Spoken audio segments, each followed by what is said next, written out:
नमस्कार साथियों, मैं राज एक बार फिर से आपका स्वागत करता हूं आपके अपने YouTube चैनल एग्जाम हंट पर। आई होप आप लोग बढ़िया होंगे और आप लोग की तैयारी अच्छी चल रही हो। हम लोग पढ़ रहे थे दिल्ली सल्तनत का प्रशासन। दिल्ली सल्तनत के प्रशासन में इससे पहले हमें एक लेक्चर ले चुके जिसमें हम लोगों ने दिल्ली सल्तनत के प्रशासन का स्वरूप क्या था और केंद्रीय शासन व्यवस्था कैसे काम करती थी, प्रांतीय शासन व्यवस्था कैसे काम करती थी और उसका स्थानीय शासन हम लोग देख चुके हैं। साथ में राजस्व व्यवस्था भी हम लोग पढ़ चुके हैं। तो अगर अब तक आपने वो लेक्चर नहीं देखा है तो आप एक बार प्लेलिस्ट पे विजिट करिए और उसको पहले देखिए। उसके बाद अगर आप इसको करेंगे तो आपको बेहतर समझ में आएगा। इस लेक्चर में हम लोग पढ़ेंगे सैन्य व्यवस्था कैसे काम करती थी और उसके साथ हम लोग न्याय व्यवस्था पढ़ेंगे। न्याय व्यवस्था के साथ साथ स्थापत्य कला और संगीत के बारे में भी हम लोग देखेंगे, ठीक है। और इसके बाद जो अगला लेक्चर होगा उसमें हम लोग जो भाषा और साहित्य क्या था उसको मतलब देखेंगे। उसके बाद उसको देखने के बाद इसको मतलब खत्म किया जाएगा, इस दिल्ली सल्तनत को समाप्त किया जाएगा, ठीक है। तो बिना टाइम को वेस्ट के हम लोग सीधा अपने लेक्चर पे चलते हैं। तो दिल्ली सल्तनत में जो सैन्य व्यवस्था थी यानी सैनिक संगठन जो था, सल्तनत का जो सैन्य संगठन तुर्की व मंगोल पद्धतियों पर आधारित था। तो जो मतलब सैनिक संगठन जो था इनका तुर्की व मंगोल पद्धतियों पर आधारित था। और जो सैन्य विभाग था उसको दीवाने अर्ज कहा जाता था। ये जो दीवाने अर्ज, इसकी स्थापना कौन करता? तो ये बलबन करेगा, ठीक है। और इसका जो प्रधान होगा आरिजे मुमालिक होगा। ये एक प्रकार से मतलब रक्षा मंत्री के टाइप में कार्य करता है। जैसे आज के दौर में अगर देखा जाए रक्षा मंत्री, तो ये क्या करता था? सेनाओं की भर्ती करता था, उनको वेतन वगैरह देता था और जो साजो सामान वगैरह होता था सेना से रिलेटेड उन सबका व्यवस्था ये करता था, ठीक है। सेना का प्रधान सेनापति सुल्तान ही होता था। ये एक प्रकार से सेनापति जैसा काम करता, लेकिन ये सेनापति नहीं होता था। लेकिन सेनापति जो होता था वो असल में सुल्तान होता था, ठीक है। अलाउद्दीन खिलजी ने सर्वप्रथम स्थायी सेना का गठन किया। तो सबसे पहले जो दिल्ली सल्तनत में स्थायी सेना का गठन कौन करेगा? अलाउद्दीन खिलजी करेगा। इल्तुतमिश ने सैनिक को नगद वेतन के स्थान पर इक्ता प्रदान किया। इल्तुतमिश जो रहेगा इक्ता प्रदान करेगा वेतन के आधार पर, लेकिन जब अलाउद्दीन राजा बनेगा तो वो क्या करेगा? नगद वेतन देना शुरू करेगा, ठीक है। केंद्रीय सेना हस्म ए कल्ब या कल्ब ए सुल्तानी कहलाती थी। प्रांतीय सेना जो होती थी हस्म ए अतरफ कहलाती थी, ठीक है। शाही घुड़सवार सवार ए कल्ब कहलाते थे और सुल्तान के व्यक्तिगत सैनिक जो होते थे वो शमसी घुड़सवार कहलाते थे, ठीक है। सैनिक दो प्रकार के होते थे। एक होते थे वजहीस या इसको मुर्तब भी कहते थे, जो कि स्थायी सैनिक होते थे जो परमानेंट सेना में रहते थे, ठीक है। एक होता था गैर वजहीस, अस्थायी सैनिक, मतलब जब युद्ध की जरूरत पड़ी या कोई अचानक से कोई आवश्यकता पड़ी तब ये लोग जो सैनिक में भर्ती किया जाता तो उन्हें अस्थायी सैनिक कहते थे। इसको गैर वजहीस भी कहते थे। सेना के जो मुख्यतः तीन भाग थे, जिसमें सबसे ज्यादा घुड़सवार सेना, दूसरी थी गज सेना, तीसरी थी पैदल सेना। तो सेना को तीन भागों में बांटा गया था, घुड़सवार सेना, पैदल सेना और गज सेना। गज सेना मतलब हाथियों के साथ जो सेना होती थी उसको, ठीक है। सल्तनत की व्यवस्थित सैन्य व्यवस्था की शुरुआत खिलजी काल से होती है। जो मतलब अगर देखा जाए सही मायने में जो इसकी व्यवस्थित सैन्य व्यवस्था की शुरुआत हुई तो खिलजी के समय में, उसमें भी खासकर अलाउद्दीन खिलजी के समय में, ठीक है। शाही अंगरक्षकों व शाही गुलामों को सेना को खास खेल कहा जाता था, ठीक है। मंगोल सेना का वर्गीकरण दशमलव प्रणाली पर आधारित था। जो मंगोल सेना था उसका भर्ती दशमलव प्रणाली पर आधारित था। उसी के आधार पर जो दिल्ली सल्तनत है इसकी भी सैन्य व्यवस्था जो होगी वो भी दशमलव प्रणाली पर होगी, ठीक है। बर्नी ने इस दशमलव वर्गीकरण को दूसरे ढंग से स्पष्ट किया। सबसे छोटी सैनिक इकाई सरखेल, मतलब बर्नी ऐसा बताता है जो सबसे छोटी सैनिक इकाई थी उसको सरखेल कहा जाता था और उससे बड़ी जो इकाई होती थी उसको खान कहा जाता था। मतलब ऐसे करके सरखेल फिर खान, मतलब ये सरखेल जो सबसे बड़ी रहेगी वो खान हो जाएगी और जो खान के बाद सुल्तान भी होगा, ठीक है। सैनिक इकाई में अगर देखा जाए सबसे छोटा सरखेल रहेगा सबसे जो, तो इसमें हम देख सकते हैं, देखिए सरखेल के बाद कौन आएगा? सिपह सलार आएगा। सिपह सलार के बाद अमीर आता, अमीर के बाद मलिक, मलिक के बाद खान, खान के बाद सुल्तान आएगा। एक सरखेल में कितने, मतलब सरखेल में कितने? 10 घुड़सवारों का जो प्रमुख होगा उसको कहा जाएगा सरखेल, ठीक है। सिपह सलार होगा जिसमें 10 सरखेल होगा, यानी 100 घुड़सवार जो होंगे उसको सिपह सलार कहा जाएगा, ठीक है। अमीर कौन होगा? जिसमें 10 सिपह सलार का, यानी 1000 जो घुड़सवार होंगे उसको क्या, एक अमीर के बराबर कितना? एक 10 सिपह सलार प्रमुख, मतलब 10,000 घुड़सवार, 1000 घुड़सवार। और जो मलिक होगा इसमें 10 अमीरों के जो प्रमुख होता था उसको एक मलिक माना जाता था, ठीक है। तो ये इसमें कितने होते थे? 10,000 घुड़सवार होते थे। खान जिसमें 10 मलिकों का प्रमुख होता है, जिसमें 1,00,000 घुड़सवार होते थे, ठीक है। और 10 घुड़सवारों की जो टुकड़ी होती थी उसको सरखेल कहा। सरखेल मतलब एक 10 घुड़सवारों की जो टुकड़ी होगी उसको सरखेल कहा जाएगा, ठीक है। तो इस प्रकार से हम देख सकते हैं जो सेना का एक कैसे मतलब दशमलव प्रणाली पर आधारित है, मतलब छोटे से बड़े पे जाते हुए, ठीक है। सर्वप्रथम इल्तुतमिश ने शाही अंगरक्षकों का जो दल संगठित किया जिसे सारे जानदार कहते हैं, ठीक है। बलबन पहला शासक था जिसने किले बनाने पर ध्यान दिया। तो बलबन के समय में बहुत सारे आक्रमण हो रहे थे, जिस कारण ये क्या किया, सबसे ज्यादा मतलब सबसे पहले किला बनाने पर ध्यान देगा। अलाउद्दीन खिलजी ने घोड़े दागने व सैनिकों का हुलिया नोट करने की प्रथा की शुरुआत की। अलाउद्दीन जो खिलजी था, इससे पहले क्या होता था, घोड़े मतलब नहीं दागा जाता था और सैनिकों का हुलिया। तो इससे दिक्कत ये होता था कि मतलब कोई भी घोड़ा चेंज कर सकता था, लेकिन जब ये घोड़ा दागने की प्रथा हो जाएगी तो अब ये अपना घोड़ा को चेंज नहीं कर सकता है और सैनिकों का हुलिया नोट किया जाएगा, मतलब उनका पूरा बायोडाटा लिया जाएगा। ठीक है, सैनिकों को सीधी भर्ती व नगद वेतन देना शुरू किया। जो अलाउद्दीन खिलजी रहेगा, सैनिकों को सीधी भर्ती करेगा, नगद वेतन देना शुरू करेगा। ठीक है, इक्ता प्रदान करने की प्रथा बंद कर देगा। जो इल्तुतमिश इक्ता देता था उसको ये समाप्त कर देगा। ठीक है, मोहम्मद बिन तुगलक ने सेना के साथ स्त्रियों को ले जाने पर प्रतिबंध लगा दिया। तो इससे पहले क्या होता था, मोहम्मद बिन तुगलक से पहले सेना के साथ स्त्रियां भी जाया करती थी, लेकिन जब मोहम्मद बिन तुगलक सुल्तान बनेगा तो ये स्त्रियों को पूरी तरीके से प्रतिबंध लगा देगा। ठीक है, फिरोज तुगलक ने सैनिक पदों व एकताओं को आनुवांशिक कर दिया। जो फिरोज शाह तुगलक बनेगा, जो सैनिक पद होंगे और एकता जो होगी उनको आनुवांशिक कर देगा। तो जो फिरोज शाह तुगलक जब ये इसके समय में जो सैनिक होते, जैसे मान लिया कोई सैनिक बूढ़ा हो गया या मतलब कोई बीमार है, तो वो क्या करता था कि अपने मतलब किसी सगे संबंधी से भाई, बेटा या फिर दामाद किसी को भेज देता था। तो ये फिरोज शाह तुगलक के समय में इतना ज्यादा छूट दे दिया गया था और जो एकता प्रथा थी इसको आनुवांशिक कर दिया गया, मतलब आपके पिता से बेटे में, बेटे से उसके बेटे में जाते रहेगा। ठीक है, वह वृद्ध हुआ अच्छा में सैनिक अपने स्थान पर। ठीक है, देखिए मैं आपको पहले ही बता चुका हूँ, उसकी सेना में गुलामों ने फिर से महत्वपूर्ण भूमिका निभानी शुरू कर दी। ठीक है, तो जो कि फिरोज शाह तुगलक था, इसको गुलामों से बहुत ज्यादा लगाव था और इसकी सेना में मतलब ये इसके जो मतलब इसके समय में 1,80,000 गुलाम थे। ठीक है, जो सबसे ज्यादा इसी के समय थे, जिसमें 12,000 गुलाम थे। वो मतलब शिल्पी थे, मतलब बहुत अच्छे कलाकार थे। ठीक है, बहुत अच्छा चित्रकारी और स्थापत्य कला से रिलेटेड बहुत अच्छा वो काम करते थे। ठीक है, दिल्ली सुल्तानों में किसी ने भी तोप खाने का निर्माण नहीं किया था। तो इससे पहले दिल्ली सुल्तानों में मतलब दिल्ली सल्तनत में कोई भी सुल्तान तोप खाने का निर्माण नहीं करेगा। भारी पत्थर फेंकने वाले, शिला प्रक्षेपा, चर्ख, मदरिसी, मंजिक, अरडा एवं उसे करते। तो मतलब जैसे कोई कहीं किसी मान लो कोई अटैक किया उसमें, वहां पर वो किला तोड़ना, तो उसके लिए क्या करते थे, बड़े बड़े पत्थर फेंकने के लिए प्रक्षेपात चर्क होता था, इनके पास मंजिक होता था, मदरिस होता था, राणा एवं कुंच कांजीर होते थे, जिससे ये क्या करते थे, बड़े बड़े पत्थर को दूसरे के जो महल होता था, मतलब एक प्रकार से जो महल होता था उसको तोड़ने का काम करता था, जिससे अटैक करने में आसानी हो। ठीक है, गरगच, सबत एवं पासेब का प्रयोग किला को तोड़ने में किया जाता था। तो किलों को तोड़ने के लिए क्या और गरगच सबत करके जो मतलब उनका भी प्रयोग किया जाता किला को तोड़ने में। ठीक है, इसके बाद हम अभी जो देखेंगे वो न्याय एवं दंड व्यवस्था देखेंगे। तो इस्लामी कानून में जो न्याय व्यवस्था थी वो इस्लामी कानून के 4 स्रोत हैं। ठीक है, तो जो इस्लाम में न्याय व्यवस्था कैसे काम करती, तो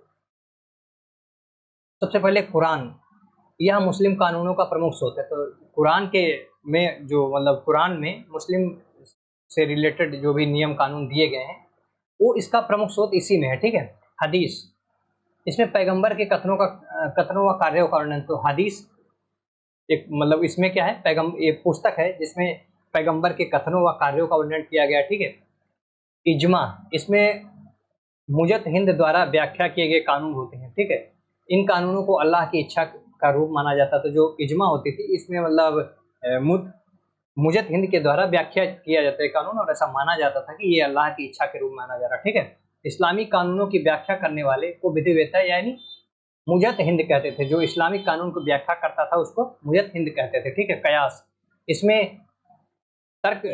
इसमें तर्क द्वारा कानूनों की व्याख्या की। कयास एक प्रकार से बुक होती थी जिसमें मतलब ऐसे डायरेक्टली किसी मतलब ऐसा कोई कानून नहीं माना जाता, उसको तर्क के आधार पर कानूनों की व्याख्या की जाती थी। ठीक है, काजी व मुफ्ती की मदद से मुकदमों का निर्णय होता था। ठीक है, जैसे कोई मान लो मामला हो गया, कोई मुकदमा हो गया, तो उसका निपटारा कैसे होगा, तो उसके लिए काजी और मुफ्ती होते थे जो मुकदमे का मतलब समझौता करवाते थे। ठीक है, उसका फैसला सुनाते थे। ठीक है, मुफ्ती कानून की व्याख्या करते थे। मुफ्ती जो होते थे वो कानून की व्याख्या करते थे, जिसके आधार पर काजी न्याय करता था। ठीक है, ये कानून की व्याख्या कौन करता था, आज के हिसाब से अगर देखा जाए तो ये वकील एक प्रकार से होते थे। ठीक है, और जो जो काजी न्याय करता था, मतलब जो जज होता था वो काजी होता था, एक प्रकार से वो फैसला सुनाता था। ठीक है, सुल्तान सर्वोच्च अपील का न्यायालय था। जो मतलब अगर आप अपने फैसले से संतुष्ट नहीं तो आप सुल्तान के पास अर्जी कर सकते थे। ठीक है, जो सबसे सर्वोच्च न्यायालय एक प्रकार से देखा जाए तो हाई कोर्ट, सुप्रीम कोर्ट होता था एक प्रकार से। कि अगर आप वहाँ संतुष्ट नहीं तो आप सुल्तान के पास जा सकते थे, ठीक है। इसके नीचे सदरे जहाँ काजी उल कुजात होता था, इसके नीचे नायब काजी व अदल काजी होते हैं। सुल्तान के नीचे काजी उल कुजात होगा और उसके नीचे नायब काजी होगा, ठीक है। प्रांतों में भी काजी नियुक्त किए जाते थे, तो जो जज एक प्रकार से होता था, तो मतलब डिस्ट्रिक्ट जज, प्रांत, तो इसी प्रकार से ये क्या होता है, स्टेट जज ऐसे करके नियुक्त किए जाते थे, जिससे क्या होता था कि जो फैसले हैं थोड़ा सा आसानी से और कम समय में सुलझाए या मतलब उसका निर्णय लिया जा सके, ठीक है। काजी व मुफ्ती का पद प्राय वंशानुगत होता था। जो काजी और मुफ्ती रहता था, इसका जो पद रहता था वंशानुगत रहता था, मतलब पिता का पुत्र में, पुत्र का पुत्र में, उसके पुत्र में, ठीक है, ऐसे चलता रहता था। इस्लामी धर्मशास्त्र को फीका कहते थे। जो इस्लाम धर्मशास्त्र उसको क्या कहते हैं, फीका कहते हैं, ठीक है। अब हम लोग देखने वाले सल्तनत कालीन संस्कृति एवं कला, ठीक है। तो सल्तनत कालीन में बहुत सारे मतलब जो संस्कृति और मतलब बहुत सारे स्थापत्य कला का विकास होगा, जिसमें बड़े बड़े मस्जिद का निर्माण होगा, महल बनेंगे, ठीक है। उसके बारे में हम लोग अभी देखने वाले हैं। स्थापत्य कला के क्षेत्र में हिंदू व इस्लामी संस्कृति का समन्वय अधिक परिलक्षित होता है, ठीक है। तो जो ऐसा नहीं कि मतलब ये जो स्थापत्य कला होगा उसमें सिर्फ इस्लामी संस्कृति झलकेगी, और ये लोग जो बनाते थे तो हिंदू और इस्लामी दोनों को मिक्स करके, और वो आगे चलकर दिखेगा भी, मतलब वो दिखता भी है इनके जो संस्कृति में, ये लोग मतलब इस्लामी और हिंदू और इस्लामी संस्कृति का समन्वय परिलक्षित भी होता है, ठीक है। मुसलमानों ने हिंदू स्थापत्य को विस्तार, ठोसपन व चौड़ाकार प्रदान किया। तो जो मुसलमान थे, इससे पहले होता था जो हिंदू स्थापत्य होता था वो बहुत मतलब छोटा और मतलब सकरा होता था, और जब ये लोग आएंगे तो इसको विस्तार करेंगे, उसको ठोसपन प्रदान करेंगे, उसको चौड़ा प्रदान करेंगे, उसको मतलब बड़ा और बनाने की कोशिश करेंगे, ठीक है। उन्होंने भारतीय स्थापत्य कला में मेहराब और मीनारों को सम्मिलित किया। तो इससे पहले भारतीय स्थापत्य कला में क्या था, मेहराब और मीनारों का प्रयोग किया नहीं जाता था। लेकिन जब दिल्ली सल्तनत मतलब दिल्ली सल्तनत में जब ये लोग क्या करेंगे, इसमें मेहराब व मीनारों को भी सम्मिलित करेंगे, ठीक है। जॉन मार्शल ने सल्तनत स्थापत्य कला को हिंदी इस्लामी कला कहा। तो जो जॉन मार्शल थे, सल्तनत की जो स्थापत्य कला थी उसको हिंदू इस्लामी कला कहा है, ठीक है। इस्लामी स्थापत्य की सबसे मुख्य विशेषता यह थी कि मेहराब व गुंबद का प्रयोग, तो सबसे जो इस्लामी स्थापत्य की सबसे प्रमुख विशेषता यह थी कि मेहराब और गुंबद, जो कि पहले नहीं प्रयोग किया जाता था, ठीक है। तुर्कों ने भारत में प्रचलित स्तंभ, सरदल या धरनी एवं कदालकृत स्थान पर वैज्ञानिक तरीके से बनी मेहराबों गुंबदों का प्रयोग किया था, ठीक है। इससे पहले होता था, इस हिंदू स्थापत्य में क्या होता था, स्तंभ बनाए जाते थे, सरदल और धरनी सहतीर ऐसे करके मतलब नॉर्मल सा बनता था। क्या करेंगे ये लोग जब आएंगे इस्लामी संस्कृति, तो ये क्या करेंगे, वैज्ञानिक तरीके से मेहराबों और गुंबदों का प्रयोग करेंगे, ठीक है। मेहराब और गुंबद मूलतः तुर्क मुसलमानों के आविष्कार नहीं थे। ये जो मेहराब और गुंबद थे, ये मूलतः अगर देखा जाए तो तुर्क मुसलमानों के आविष्कार नहीं थे। इसको अरबों ने रोम से ग्रहण किया था। तो ये जो थे, अरब ने इसको कहाँ से ग्रहण किया था, तो ये रोम से ग्रहण किया था। इस्लाम में जीवित वस्तुओं का चित्रण निषिद्ध होने के कारण ज्यामितीय डिजाइनों का अंकन प्रचलित हुआ। तो चूंकि इस्लाम जो है उसमें जीवित वस्तुओं का चित्रण निषिद्ध है, जिस कारण क्या करेंगे, ज्यामितीय डिजाइनों का अंक प्रचलित करेंगे, ठीक है। तुर्क हिंदू अलंकरण चिन्हों जैसे घंटी, बेल, स्वास्तिक, कमल आदि का प्रयोग करने लगे तथा इन इमारतों पर अलंकरण के लिए ज्यामिति व फूलों के डिजाइन के साथ साथ कुरान की आयतें और अरबी में लिखा जाने लगा, ठीक है। अलंकरण की यह विधि अस्बेक कहलाती है, ठीक है। तो ये क्या करेंगे, धीरे धीरे ज्यामिति वगैरह अलंकरण करेंगे, फूलों के डिजाइन वगैरह, और कुरान की जो आयतें होंगी उस अरबी में जो लिखी जाती है उसको भी अलंकरण करेंगे। जिस और अलंकरण की जो विधि थी, इसको क्या कहा जाता था, इसको कहा जाता था अरेबस्क कहलाती थी, ठीक है। इसको आप ध्यान रखिएगा। और स्थापत्य कला में अब हम क्या करेंगे, सीक्वेंस में देखेंगे, एक एक वंश के बारे में देखेंगे, किस वंश में क्या क्या स्थापत्य कला में कंट्रीब्यूट किया, मतलब क्या क्या उन्होंने बनाया है स्थापत्य के अंदर, ठीक है। तो सबसे पहले जो पहला वंश था गुलाम, उससे रिलेटेड हम देखेंगे इसमें क्या क्या। तो भारत में पहली तुर्क मस्जिद कुव्वत उस इस्लाम, ठीक है, इसका निर्माण कब होगा, 1197 ईस्वी में। तो दिल्ली सल्तनत की जो स्थापत्य कला में अगर देखा जाए तो गुलाम वंश में सबसे पहले क्या करेंगे, तुर्क मस्जिद कुव्वत इस्लाम बनाएंगे, जिसको 1197 कुतुबुद्दीन ऐबक ने दिल्ली में राय पिथौरा किला के पास बनाया था, ठीक है। पहले यहाँ पर 27 जैन मंदिरों का निर्माण हो रहा था, किंतु बाद में विष्णु मंदिर बना। कुव्वत इस्लाम मस्जिद इसी विष्णु मंदिर के स्थान पर बना। तो यहाँ पर इससे पहले एक 27 जैन मंदिरों का निर्माण हो रहा था, किंतु बाद में यहाँ विष्णु मंदिर बना। फिर विष्णु मंदिर के ऊपर ये क्या करेंगे, कुव्वत इस्लाम मस्जिद बनाएंगे 1197 ईस्वी में, ठीक है। कुव्वत उल इस्लाम मस्जिद इंडो इस्लामिक कला का प्रधान उदाहरण है, ठीक है। इल्तुतमिश व अलाउद्दीन खिलजी ने इसका विस्तार किया। तो इसको शुरुआत कौन करेगा, इसको बनाएगा कौन, कुतुबुद्दीन ऐबक बनाएगा, लेकिन इसका जो विस्तार है कौन करेगा, तो इल्तुतमिश अलाउद्दीन खिलजी इसका विस्तार करेगा। अलाउद्दीन ने कुव्वत उल इस्लाम मस्जिद के स्तंभों पर कुरान की आयतें अंकित कराई। तो क्या करेंगे, ये अलाउद्दीन जो खिलजी रहेंगे, इसके जो स्तंभ रहेंगे उस पे इस्लाम की जो कुरान की जो आयतें रहेंगी उसको अंकित कराएंगे, ठीक है। मेहरौली का लौह स्तंभ कुव्वत उल इस्लाम के प्रांगण में स्थित है। तो अगर आप लोग दिल्ली गए होंगे तो वहां पर कुतुब मीनार है, और उसी कुतुब में जो मेहरौली का लौह स्तंभ है कुतुब उल इस्लाम का जो प्रांगण है उसी के बीच में स्थित है। अगर आप कभी जाएं या जाने का अवसर मिले तो आप उसको जरूर देखिएगा, वहीं पर आपको कुतुब मीनार भी मिल जाएगी और कुतुब मीनार भी आप देख सकते हैं, ठीक है। 1200 ईस्वी में ऐबक ने अजमेर में एक संस्कृत विद्यालय का 2.5 दिन का झोपड़ा नामक मस्जिद बनवाई थी। तो 1200 ईस्वी में ऐबक ने, कुतुबुद्दीन ऐबक ने संस्कृत विद्यालय पर एक 2.5 दिन का झोपड़ा मस्जिद बनवाई, ठीक है। तो इसको याद रखिएगा, 2.5 दिन का झोपड़ा मस्जिद किसने बनवाया था? कुतुबुद्दीन ऐबक ने। लेकिन 2.5 दिन का जो झोपड़ा है, इससे रिलेटेड अगर इल्तुतमिश का भी नाम मिला तो उसको भी आप सही कर सकते हैं, अगर उसमें कुतुबुद्दीन ऐबक नहीं, क्योंकि इसने भी उसको उसमें कंट्रीब्यूट किया था, ठीक है। ये देख सकते हैं आप, कुतुब मीनार है, ठीक है, कुतुब मीनार। सूफी संत कुतुबुद्दीन बख्तियार काकी की स्मृति में कुतुबुद्दीन ऐबक ने 1199 ईस्वी में कुव्वतुल इस्लाम मस्जिद के पास, यानी कुव्वत इस्लाम जो मस्जिद था 1197 बनाया था, उसी के बगल में कुतुब मीनार का निर्माण कराना प्रारंभ किया, किंतु केवल एक मंजिल ही बना सका। तो जो कुतुबुद्दीन रहेगा, इसका सिर्फ ये जो दिख रहा होगा आपको, ये वाला एक मंजिल, यहाँ तक ये बनवा पाएगा, और फिर क्या हो जाएगा, उसकी मृत्यु हो जाएगी। इसके ऊपर का जो 4 मंजिल है, मतलब 3 मंजिल जो रहेगा, वो कौन बनवाएगा? तो इसके ऊपर का जो 4 मंजिल रहेगा, इल्तुतमिश बनवाएगा, ठीक है। ऊपर की जो ये 3 मंजिल जो है, ये इल्तुतमिश बनवाएगा, ठीक है। यहाँ तक का इल्तुतमिश बनवाएगा, ठीक है। आरंभ में कुतुब मीनार 4 मंजिल थी, ठीक है, यहाँ तक ही थी। और लेकिन 1368 ईस्वी में बिजली गिरने से इसकी चौथी मंजिल नष्ट हो गई। तो जब, चूंकि आरंभ में इसका 3 ही मंजिल थी, 4 मंजिल थी मतलब ये, और ये क्या करेगा, बिजली गिरेगा तो इसका ये चौथा जो मंजिल नष्ट हो जाएगा। फिर क्या करेगा, जो इसका जो फिरोज शाह तुगलक रहेगा, ये चौथी मंजिल की जगह पे 2 मंजिल बनवा देगा। तो यानी ये तो टूट जाएगा, तो इसके ऊपर का जो 2 पार्ट रहेगा, ये कौन बनवा देगा? तो ये फिरोज शाह तुगलक बनवा देगा, ठीक है। तो ये जो कुतुब मीनार है, इसको आप देख सकते हैं, पहला जो इसका मंजिल रहेगा, इसको कौन बनवाएगा? कुतुबुद्दीन ऐबक बनवाएगा। इसके ऊपर की 3 कौन बनाएगा? इल्तुतमिश। फिर यहाँ पर 1368 ईस्वी में बिजली गिरने से ये नष्ट हो जाएगा, तो फिर ये इसके स्थान पे फिरोज शाह तुगलक 2 मंजिल और बनवा देगा, ठीक है। अब इसकी ऊंचाई जो है 240 फीट है। तो ये जो इसकी ऊंचाई कितनी है? 240 फीट है। प्रत्येक मंजिल के बाद इसका व्यास कम होगा, जाहिर सी बात है, जब कोई भी चीज मतलब ऊंचाई पे बनाया जाता है, जितना ये ऊपर जाएगा तो उसका व्यास कम होता चला जाएगा, ठीक है। इससे पहले 1326 ईस्वी में बिजली गिरने से हुई क्षति को मोहम्मद बिन तुगलक ने इसकी मरम्मत कराई थी। तो 13, ऐसा नहीं कि मतलब फिरोज शाह तुगलक 1368 मंजिल, उससे पहले भी एक बार बिजली और गिरी थी, तो उसकी जो मरम्मत 1326 ईस्वी में कौन कराएगा? एमबीटी यानी मोहम्मद बिन तुगलक भी कराएगा, ठीक है। जो कुतुब मीनार का प्रारंभिक प्रयोग नमाज के अजान के लिए किया था। तो सबसे पहले जो कुतुब मीनार जो बनता, तो इसका शुरुआत में इसका प्रयोग नमाज के लिए किया जाता, ठीक है। इसका निर्माण, नमाज का जो अजान दिया जाता है तो उसके लिए इसका निर्माण संभवतः तुर्कों ने अपनी विजय स्तंभ के रूप में, तो अगर एक प्रकार से देखा जाए, ऐसा कहा जाता है कि जो इसका निर्माण करा था तुर्क लोग, जो मतलब भारत को अपना विजय किए थे, उसी से मतलब उस विजय स्तंभ के रूप में इसको बनवाया था, ठीक है।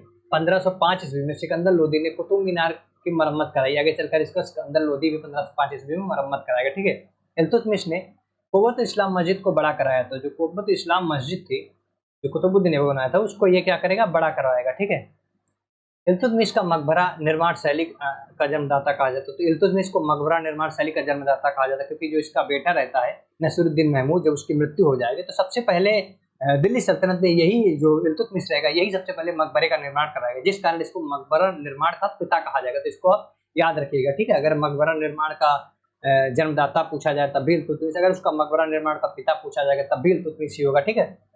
इल्तुतमिश ने स्वयं का जो मकबरा रहेगा कुव्वत इस्लाम मस्जिद में लाल बलुआ पत्थर से निर्मित करवाया था, ठीक है। तो ये अपना भी मकबरा बनवाएंगे लाल बलुआ पत्थर से।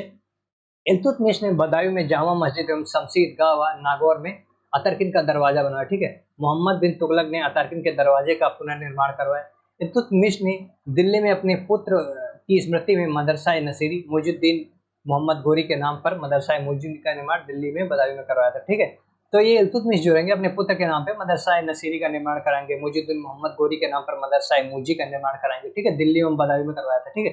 दिल्ली में ये मदरसा नीर बनवाएंगे और बदायूं में मुइजुद्दीन, ये जो रहेगा मदरसा मुजी का निर्माण कौन कराएगा? तो ये इल्तुतमिश कराएंगे, इसको ध्यान रखिएगा, ठीक है। इल्तुतमिश ने हौज शम्सी का निर्माण भी दिल्ली में बदायूं में करवाया था, ठीक है।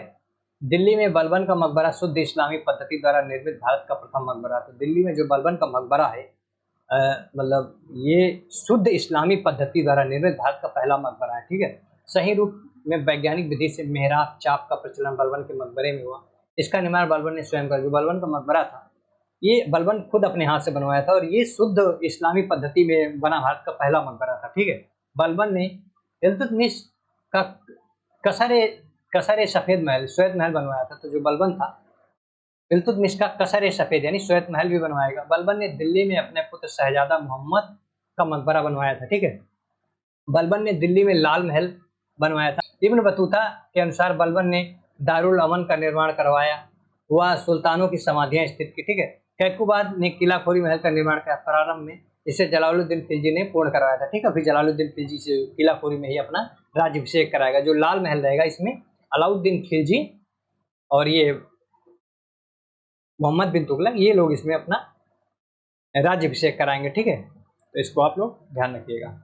ये खिलजी वंश का जो स्थापत्य कला हम लोग देखने वाले हैं, खिलजी वंश का जो स्थापत्य कला है उसमें अलाउद्दीन खिलजी काल की जो इमारतें पूर्णतः इस्लामी विचारधारा के अनुकूल थे, ठीक है। अलाउद्दीन ने कोबत इस्लाम मस्जिद का विस्तार करवाया तथा कुतुब मीनार के पास 1311 ईस्वी में अलाई दरवाजा का निर्माण। ये जो दिख रहा है आपको ये अलाई दरवाजा, ये जो है आपका ये जो आपको दिख रहा है ये अलाई दरवाजा, ठीक है। ये आपको कुतुब मीनार पीछे दिख रहा है और इसी मतलब यहीं पे अलाई दरवाजा, जिसकी जो बनावट आप देख सकते हैं इसको घोड़े के खुर की जैसी, ठीक है। तो इसकी जो बनावट थी घोड़े के खुर की जैसी थी, ठीक है। और ये कुतुब मीनार का प्रवेश द्वार, इसी के अंदर से लोग जाते हैं कुतुब मीनार देखने के लिए, ठीक है। अलाई दरवाजे का गुंबद भारत में सही वैज्ञानिक विधि से बना हुआ प्रथम गुंबद है। मार्शल ने लिखा अलाई दरवाजा इस्लामी स्थापत्य कला के खजाने का सबसे सुंदर हीरा है, ठीक है। तो मार्शल बताते हैं जो अलाई दरवाजा जो है ये इस्लामी स्थापत्य कला खजाने का सबसे सुंदर हीरा, ठीक है। अलाउद्दीन खिलजी को गुंबद निर्माण का पिता कहा जाता है। जिस प्रकार से मकबरा निर्माण का पिता इल्तुतमिश को कहा जाता है, उसी प्रकार से जो गुंबद निर्माण का पिता किसको कहा जाता है, अलाउद्दीन खिलजी को कहा जाता है। इसको आप लोग ध्यान रखिएगा, भूलना नहीं, क्योंकि ये अक्सर पूछ लिया जाता है, ठीक है।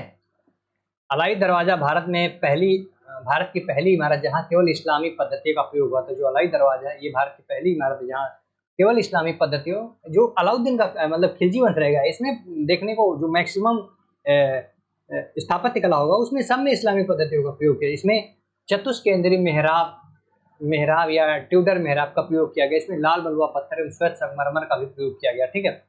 सल्तनत कालीन इमारतों में संगमरमर का पहली बार प्रयोग अलाई दरवाजे में किया गया। तो जो संगमरमर का सबसे पहले किसमें प्रयोग किया गया, तो अलाई दरवाजे में। याद रखिएगा दिल्ली सल्तनत में जितनी भी इमारतें बनी उसमें सबसे पहले संगमरमर का जो प्रयोग किया गया वो अलाई दरवाजे में किया गया, ठीक है। अलाउद्दीन खिलजी ने सीरी के निकट हौज अलाई या हौज खास नामक तालाब बनवाया था, ठीक है।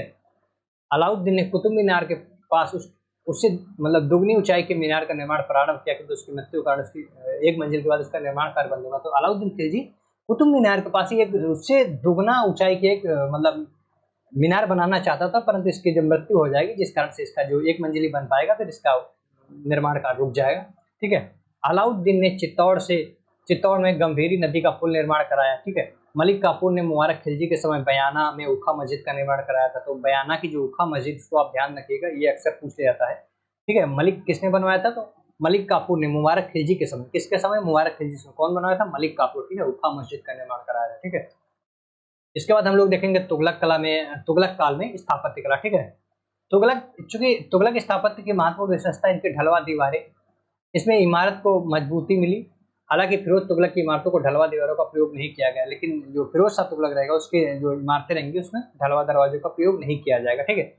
तुगलक स्थापत्य की दूसरी विशेषता मेहराब या सहतीर या स्तंभ सरदल पद्धति के सिद्धांतों का मिश्रण था। तो ये तुगलक स्थापत्य की जो दूसरी सबसे प्रमुख विशेषता थी, मेहराब के साथ साथ ये सहतीर व स्तंभ व सरदल का क्या करते थे, मिक्स करके जो मिक्स पद्धति के सिद्धांतों का मिश्रण किया, ठीक है।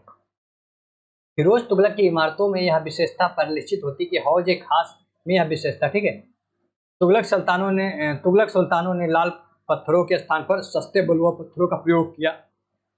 तुगलक कालीन इमारतें विशाल किंतु अत्यधिक सादगीपूर्ण है। तो मतलब तुगलक काल में इमारतें तो बहुत सारी बनी, लेकिन ये बहुत सिंपल है, ठीक है, बहुत सादगीपूर्ण है। हालांकि ये बहुत बड़ी बड़ी, लेकिन फिर भी ये बहुत सादगीपूर्ण है, ठीक है। इसका कारण राजनीतिक अस्थिरता व आर्थिक, ऐसा माना जाता है इतिहासकारों के द्वारा कि राजनीतिक अस्थिरता के कारण या आर्थिक तंगी के कारण ऐसा किया गया होगा, ठीक है।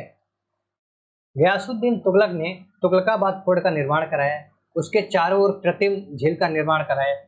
इसी झील के बीच में गयासुद्दीन ने अपना मकबरा बनाया जो शेर शाह सूरी के मकबरे का पूर्वगामी था। ठीक है, गयासुद्दीन ने दिल्ली में 56 कोट का दुर्ग बनाया, यह रोमन शैली में बना। मोहम्मद बिन तुगलक ने दिल्ली में जहांपनाह नगर व तुगलकाबाद के निकट अदिलाबाद फोर्ट का निर्माण कराया तथा बलबन के लाल महल की मरम्मत करवाया था। ठीक है, मोहम्मद बिन तुगलक ने जहांपनाह नगर में बनाई गई इमारतों को केवल बांध व बिजाई मंडल नामक 2 इमारतों की अवशेष प्राप्त हुई। मोहम्मद बिन तुगलक ने 12 खंभा महल तथा निजामुद्दीन औलिया के मकबरे का निर्माण कराया। तो जो मोहम्मद बिन तुगलक रहेगा 12 खंभे महल का निर्माण कराएगा और निजामुद्दीन औलिया का जो मकबरा रहेगा उसका भी निर्माण कौन कराएगा, तो मोहम्मद बिन तुगलक कराएगा। ठीक है, फिरोज की इमारतों में कमल के फूल को अलंकरण के रूप में उत्कीर्ण किया गया। तो फिरोज शाह तुगलक की जो इमारतें रहेंगी उसमें कमल के फूल को अलंकरण के रूप में प्रयोग किया जाएगा। ठीक है, फिरोज तुगलक ने हौज खास में अपने प्रधानमंत्री खाने जहां तेलंगानी का अष्टभुजा मकबरा बनवाया था। ठीक है, तो फिरोज शाह तुगलक ने हौज खास में अपने प्रधानमंत्री खाने जहां तेलंगानी का मकबरा अष्टभुजा मकबरा, ये पहला दिल्ली सल्तनत का ऐसा मकबरा होगा जो अष्टभुजाकार मकबरा होगा। किसका होगा? खाने जहां तेलंगानी का। कौन बनवाएगा? फिरोज शाह तुगलक बनवाएगा। ये कौन था? तो ये फिरोज शाह तुगलक का प्रधानमंत्री था। ठीक है, दिल्ली में निर्मित प्रथम अष्टभुजाकार मकबरा है। ठीक, वैसे इसका निर्माण मलिक मकबूल के पुत्र जूना शाह खाने जहां में 1388 कब बना था? 1388 में बना था। खाने जहां तेलंगानी के पुत्र खाने जहां जूना ने काली मस्जिद, खिड़की मस्जिद, कलन मस्जिद का भी निर्माण कराया था। ठीक है, वो इतना इंपॉर्टेंट नहीं है, जो इंपॉर्टेंट होगा मैं आपको बता दूंगा, तो इसको आप लोग ये वाला इंपॉर्टेंट थोड़ा ध्यान रखिएगा। वास्तुकला निर्माण योजना में रुचि के कारण बुलजे हेग ने फिरोज तुगलक की तुलना रोमन सम्राट अगस्टस से की है। नसीरुद्दीन महमूद तुगलक शाह के समय कबीरुद्दीन औलिया की कब्र पर लाल गुंबद निर्माण का मकबरा कराया था। ठीक है, इसके बाद हम लोग सैयद में कोई विशेष मतलब इनका समय भी बहुत कम समय तक शासन करेंगे, तो ये लोग कोई मतलब बहुत ज्यादा इमारतों का निर्माण नहीं करा पाएंगे कुछ भी। तो ये मुबारक शाह का जो मकबरा है तो मोहम्मद शाह का मकबरा भी अष्टभुजाकार है, तो इनके समय में यही नहीं बनेगा। ठीक है, उसके बाद हम इसका जो लास्ट वंश रहेगा उसका स्थापत्य कला यानी लोधी वंश की स्थापत्य कला के बारे में हम लोग देखें। फारसी ब्राउन ने सैयद एवं लोधी काल को मकबरों का युग कहा, तो यानी जो सबसे ज्यादा मकबरा बने हैं वो सैयद और लोधी काल में बने। इस कारण से जो पारसी ब्राउन थे हिस्टोरियन, इन्होंने जो सैयद और लोधी काल को क्या कहा? मकबरों का युग कहा। ठीक है, लोधी काल में मकबरों को ऊंचे चबूतरों पर बनाया जाता था। ठीक है, जो लोधी काल रहेगा उसमें जो मकबरा रहेंगे ऊंचा चबूतरा बनाया जाएगा, उसके ऊपर बनाया जाता है। कुछ मकबरे उद्यान के मध्य बनाएंगे। ठीक है, तो बगीचे के अंदर मकबरा बनते हैं, जैसे दिल्ली का लोधी गार्डन। ठीक है, इसलिए लोधी काल को मकबरों का काल भी कहा जाता है। ठीक है, जो लोधी काल रहेगा उसको मकबरों का काल भी कहा जाएगा। लोधी मकबरों में सुल्तानों द्वारा बनवाए गए मकबरे अष्टभुजी होते थे तथा अमीरों द्वारा बनवाए गए मकबरे चतुर्भुजी होते थे। तो जो लोधी काल में जो सुल्तान बनवाते थे वो अष्टभुजी मकबरा बनाते थे, लेकिन जो अमीर बनवाते थे वो कौन सा बनाते थे? चतुर्भुजी मकबरा बनवाते थे। ठीक है, सिकंदर लोधी ने गुंबद के स्थान पर 2 गुंबद की छवि नई शैली की शुरुआत की। जो सिकंदर लोधी रहेगा वो क्या करेगा? 2 गुंबद का प्रयोग करना शुरू करेगा। इससे पहले क्या होता था? 1 गुंबद का प्रयोग होता था। ठीक है, ये देख सकते हैं आप सिकंदर लोधी का ये जो मकबरा है। ठीक है, सिकंदर लोधी के मकबरे में सर्वप्रथम दोहरे गुंबद का प्रयोग किया गया। तो इसमें सबसे पहले दोहरे गुंबद का प्रयोग कहाँ किया गया? तो ये सिकंदर लोधी के मकबरे में किया गया। ठीक है, यह मकबरा अष्टभुजा यानी अष्टकोणी मकबरा आप देख सकते हैं। ये अष्टभुजा कोड़ी मकबरा इधर देख सकते हैं। इसी प्रकार से इसके इस साइड भी होगा और इधर होगा और इस साइड होगा। ठीक है, तो ये एक प्रकार से अष्टभुजी मकबरा था। तो ये सिकंदर लोधी का मकबरा है। दिल्ली की मोठ मस्जिद सिकंदर लोधी के प्रधानमंत्री मियां भुआ बने थे। दिल्ली में एक मोठ मस्जिद, उसका निर्माण कौन कराएगा? तो इसका जो प्रधानमंत्री रहेगा मियां भुआ करवाएगा। ठीक है, सिकंदर लोधी का। और इसके बाद हम लोग देखेंगे प्रांतीय स्थापत्य शैली। तो हम लोग स्थापत्य शैली देख रहे हैं जिसमें हम लोगों ने जो 5 वंश थे उनसे रिलेटेड जो मेन उनके मतलब काल के अंदर जो स्थापत्य शैलियों का विकास यानी इमारतों का जो भी विकास हुआ, मस्जिद जो भी था, मीनारे वगैरह जो भी बना उनके बारे में मैंने बता दिया। अब हम क्या करेंगे? प्रांतीय स्थापत्य शैली के बारे में देखेंगे। सबसे पहले हम किसको देखेंगे? बंगाल में स्थापत्य कला के प्रमुख केंद्र पांडुआ में सिकंदर शाह ने 1368 ईस्वी में अदीना मस्जिद बनवाई थी। तो बंगाल में जो अदीना मस्जिद कौन बनवाया था? तो ये बनवाएगा पांडुआ के सिकंदर शाह बनवाया था। ठीक है, कब बना? 1368। भारत में सबसे विशाल मुस्लिम इमारत है। तो ये जो भारत में सबसे जो बड़ी मुस्लिम इमारत है कौन सी है? तो यही थी, अदीना मस्जिद थी। ठीक है, कब बनी थी? 1368। इसमें कितने गुंबद है? इसमें 400 गुंबद है। ठीक है, तो ये बहुत मतलब एक बड़ी मस्जिद है। ठीक है, सबसे बड़ी का देखा जाए तो मुस्लिम इमारतों में। ठीक है, नुसरत शाह ने कदम रसूल मस्जिद का गौड़ में निर्माण कराया था। वह सोना बड़ा सोना मस्जिद को 1526 ईस्वी में, तो नुसरत शाह जो रहेगा कदर रसूल मस्जिद बनवाएगा 1530 ईस्वी में गौड़ में, और बड़ा सोना मस्जिद को 1526 ईस्वी में कराएगा, ठीक है। अब अगला जो प्रांत रहेगा उसमें गुजरात है। गुजरात की जो स्थापत्य शैली की मुख्य विशेषता क्या थी? पतले मीनार। तो गुजरात की जो स्थापत्य शैली थी उसमें पतले मीनारों का प्रयोग किया जाता, पत्थर पर उत्कृष्ट नक्काशी की जाती थी, अलंकृत कोष्ठक बनाए जाते थे, ठीक है। अहमद शाह ने 1411 ईस्वी में अहमदाबाद नगर की स्थापना की तथा वहां 1423 ईस्वी में जामा मस्जिद का निर्माण कराया था। जामा मस्जिद में अहमद शाह का मकबरा भी है। महमूद बेगड़ा ने भी चंपा नेरवा जूनागढ़ में जामा मस्जिद का निर्माण कराया था, ठीक है। जो महमूद बेगड़ा रहेगा चांपा नेरवा जूनागढ़ में क्या करेगा? जामा मस्जिद का निर्माण कराएगा, ठीक है। उसके बाद जो अगला प्रांत था मालवा। मांडू में हुसैन शाह ने अपनी आजी मस्जिद का निर्माण कराया था, ठीक है। तो मांडू में हुसैन शाह ने कौन से मस्जिद का निर्माण कराया था? आजी मस्जिद का निर्माण कराया था, ठीक है। सुल्तान गयासुद्दीन ने मांडू में जहाज महल बनवाया था, तो ठीक है। जो मांडू का जहाज महल कौन बनवाया था? सुल्तान गयासुद्दीन ने मांडू में जहाज महल। ये जो मांडू थी, मांडू की सर्वश्रेष्ठ इमारत है, ठीक है। मांडू के एक किले में महमूद खिलजी द्वारा निर्मित 7 मंजिला वाला विजय स्तंभ हुआ। मांडू की अन्य इमारतों में नसीरुद्दीन शाह निर्मित बाज बहादुर एवं रानी रूपमती के महल और असरफी महल प्रसिद्ध है, ठीक है। हुसैन शाह का मकबरा भारत में प्रथम पूर्णतः संगमरमर से बना मकबरा था। तो भारत में जितने भी मकबरे बने हैं उसमें जो ये हुसैन शाह का जो मकबरा रहेगा ये पूर्णतः संगमरमर से बनी इमारत होगी, ठीक है। ये जौनपुर अगला स्टेट जो हम देख सकते हैं, अगला मतलब प्रांत के बारे में, ठीक है। जौनपुर की जो मस्जिदों में मीनारें नहीं होती, तो जौनपुर में जो मस्जिद बनती थी उसके ऊपर जो ये मीनारें होती थी ये नहीं थी, ठीक है। जौनपुर की अटाला मस्जिद, ये देख सकते हैं, ये जौनपुर की अटाला मस्जिद है, ठीक है। फोर्ट मस्जिद, झंझोरी मस्जिद, जामा मस्जिद, लाल दरवाजा प्रमुख। जो इब्राहिम सर्की ने अटाला मस्जिद को पूरा किया हुआ झंझोरी मस्जिद को बनवाया था। जो इब्राहिम शाह सर्की था ये अटाला मस्जिद को पूरा करवाएगा और इसके साथ में ये झंझोरी मस्जिद को भी बनवाएगा। हुसैन शाह सर्की ने जामी मस्जिद और लाल दरवाजा बनवाया था। तो हुसैन शाह सर्की रहेंगे जौनपुर के, वो क्या करेंगे? जामी मस्जिद और लाल दरवाजा बनाएंगे, ठीक है। इसके बाद अगला जो प्रांत रहेगा मेवाड़। मेवाड़ के राणा कुंभा ने कुंभलगढ़ का किला चित्तौड़ का कीर्ति स्तंभ, चित्तौड़गढ़ के किले में कुंभ श्याम का मंदिर बनाया था। तो जो राणा कुंभा रहेंगे, कुंभलगढ़ का किला, चित्तौड़ का कीर्ति स्तंभ और उसी में कुंभ श्याम का मंदिर बनाएंगे। कुंभ श्याम के मंदिर को मीरा मंदिर भी कहा जाता है, ठीक है। गोविंद महल दतिया मध्य प्रदेश में स्थित हो, इसको याद रखिएगा। गोविंद महल कहाँ स्थित है? मध्य प्रदेश में, दतिया में, ठीक है। दक्कन अगला जो राज्य है। अलाउद्दीन बहमन शाह ने गुलबर्गा में जामा मस्जिद बनवाई, ठीक है। महमूद गवा ने बीदर में एक मदरसे का निर्माण कराया था और गोलकुंडा के कुलीन कुतुब शाह ने हैदराबाद में 1591 ईस्वी में विश्व प्रसिद्ध चार मीनार का निर्माण करा। तो इसको आप याद रखिएगा। जो चार मीनार का निर्माण कौन कराया था? तो हैदराबाद की जो चार मीनार है कुली कुतुब शाह ने करवाया था। कब करवाया था? 1591 ईस्वी में कराया था। कहाँ कराया था? गोलकुंडा में। ये क्वेश्चन अक्सर पूछा जाता है, इसको आप याद रखिएगा, ठीक है। चार मीनार, जो हैदराबाद के चार मीनार कौन बनवाया था? कुली कुतुब शाह। कब बनवाया था? 1591 में, ठीक है। मोहम्मद आदिल शाह द्वितीय का मकबरा गोल गुंबज के नाम से विश्व प्रसिद्ध है। तो मोहम्मद आदिल शाह द्वितीय का जो मकबरा है गोल गुंबज नाम से विश्व प्रसिद्ध है। यह भारत का सबसे विशाल गुंबद है, ठीक है। इसके बाद हम लोग देखेंगे चित्रकला। तो हम लोगों ने स्थापत्य कला देख लिया और दिल्ली सल्तनत में चित्रकला के बारे में हम लोग पढ़ेंगे, ठीक है। चित्रकला नियामतनामा एवं मिफ्ताह उल उजाला से लघु चित्र प्राप्त हुए हैं।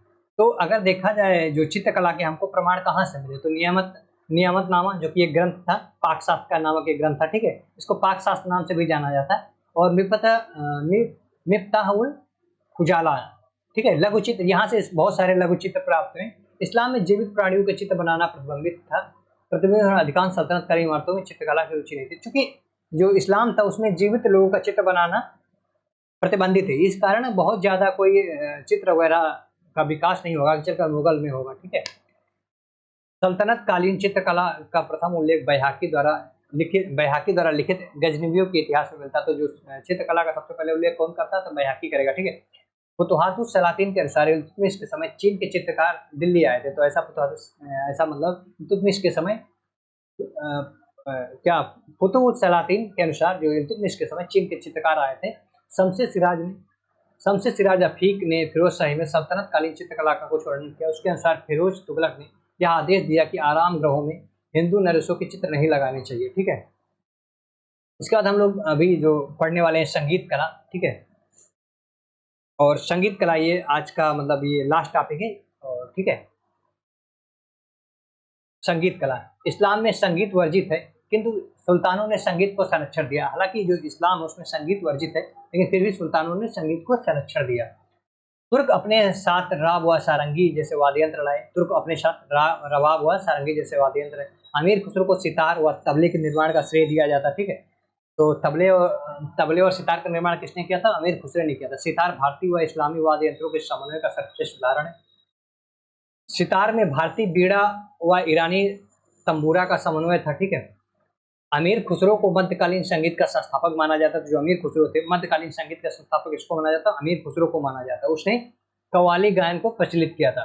संगीत के क्षेत्र में सबसे पुराना ग्रंथ संगीत रत्नाकर के नाम से जाना जाता है। इसकी रचना 1210 से 1240 के बीच में हुई थी, सारंग देव के द्वारा की गई थी, ठीक है। जो संगीत रत्नाकर की रचना कौन की थी? सारंग देव की थी। कब हुआ था? 1210 से 1243 में। ये सबसे पुराना संगीत ग्रंथ दिल्ली से, ठीक है। संगीत रत्नाकर पर कल्लीनाथ की टीका संस्कृत में उपलब्ध है, ठीक है। केशव सिंह और भोपाल ने भी संगीत रत्नाकर टीकाएं लिखी, ठीक है। ये कोई इतना इंपॉर्टेंट नहीं। बर्नी के अनुसार इस्लाम में संगीत प्रतिबंधित होने के बावजूद भी कैकुबात के समय संगीत की, मतलब बर्नी ऐसा बताता है कि चूंकि इस्लाम में संगीत प्रतिबंधित था, उसके बावजूद भी कैकुबात के समय में जो दिल्ली की गलियां थी उसमें संगीत गूंजा करता था, ठीक है। जलालुद्दीन खिलजी के दरबार में शाह चुंगी मेहर अफरोज एवं नुसरत खातून जैसी गायिकाएं थी, ठीक है। अलाउद्दीन के दरबार में तुर्मानी खातून स्त्री संगीतज्ञ थी।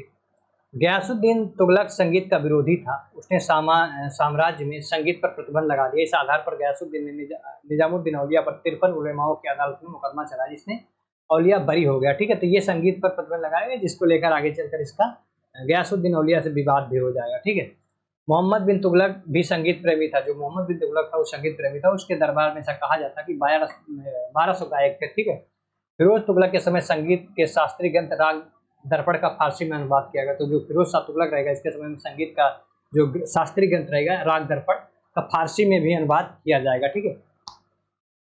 लोधी काल में संगीत अत्यधिक प्रसिद्ध था। लज्जत सिकंदरी नामक संगीत के ग्रंथ की रचना सिकंदर लोधी के काल में हुई थी। तो लज्जत सिकंदरी नामक जो संगीत का ग्रंथ, इसकी रचना किसके समय में हुई? तो सिकंदर लोधी के समय में हुई थी, ठीक है। जौनपुर के सरकी सुल्तान हुसैन शाह ने ख्याल राग को भारतीय संगीत में शामिल किया। तो जो ख्याल राग था इसको कौन शामिल किया था? सुल्तान हुसैन शाह शर्की ने, ठीक है। जौनपुर के थे। जौनपुर में एक मुस्लिम विद्वान 1375 ईस्वी में संगीत कला के एक अच्छे ग्रंथ बुनियातुल मुनिया की रचना की, जो किसी मुस्लिम विद्वान द्वारा भारतीय संगीत की प्रथम रचना, ठीक है। कश्मीर के शासक जैनुल आबादीन के दरबार में बुद्धिदत्त नामक विद्वान ने संगीत कला पर ग्रंथ लिखा। जैनुल आबादीन स्वयं योग्य संगीतकार था। ग्वालियर के राजा मान सिंह ने जैनुल आबादीन के पास संगीत के दुर्लभ पुस्तकें भिजवाई थी, और अमीर हसन देहलवी यानी अमीर हसन सिद्दी को उसकी गजलों के कारण भारत का सादी कहा जाता है। तो भारत का सादी किसको कहा जाता? तो अमीर हसन देहलवी को कहा जाता है, ठीक है। तो आज के लेक्चर को हम लोग यहीं पे खत्म करते हैं, और इसके बाद जो अगला लेक्चर होगा उसमें हम दिल्ली सल्तनत की भाषा और साहित्य क्या देखेंगे।